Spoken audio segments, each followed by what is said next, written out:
La géométrie est présente dans tout l'univers. C'est pourquoi aucun concept de physique n'échappe à une formulation mathématique. Mais les nombres sont-ils une invention humaine? Dès ses débuts, l'Amérique était profondément enracinée dans un système d'esclavage. Le droit de posséder des esclaves était inscrit dans la Constitution et était un pilier essentiel de l'économie américaine dans le Sud et aussi dans le Nord. Pourtant, malgré les dangers pour eux-mêmes et leurs familles, de nombreux esclaves tentèrent de s'échapper. Certains par eux-mêmes et certains à l'aide d'un réseau secret.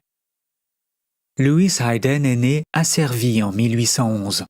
Il sera vendu 3 fois, appartenant à un pasteur, puis à un vendeur d'horloges ambulant et étant loué à d'autres.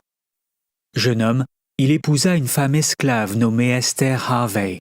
Ils eurent 2 fils, dont l'un mourut quand il était encore nourrisson.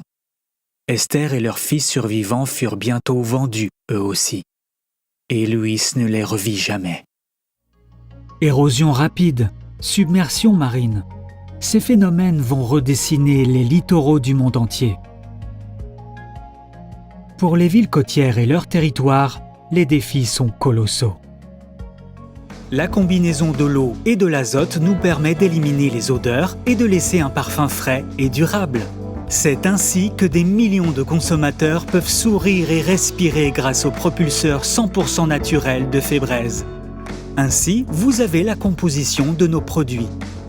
Avec Febreze, souriez, vous pouvez respirer. Dans un souci écologique, nous nous engageons à favoriser l'éco-responsabilité au sein de notre activité par l'utilisation d'eau en circuit fermé et de l'énergie renouvelable avec des initiatives concrètes.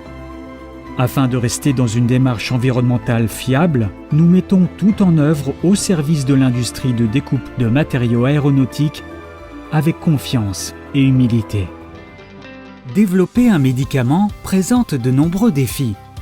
De la recherche fondamentale à la mise sur le marché, un grand nombre d'expertises et de ressources technologiques innovantes sont nécessaires pour inventer les traitements de demain, évaluer leur efficacité et leur sécurité, et les mettre à disposition des patients le plus rapidement possible.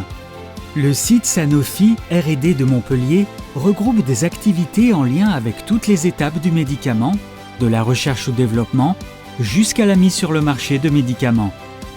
Près de 1000 collaborateurs issus de formations diverses, allant du baccalauréat au doctorat, travaillent sur le site.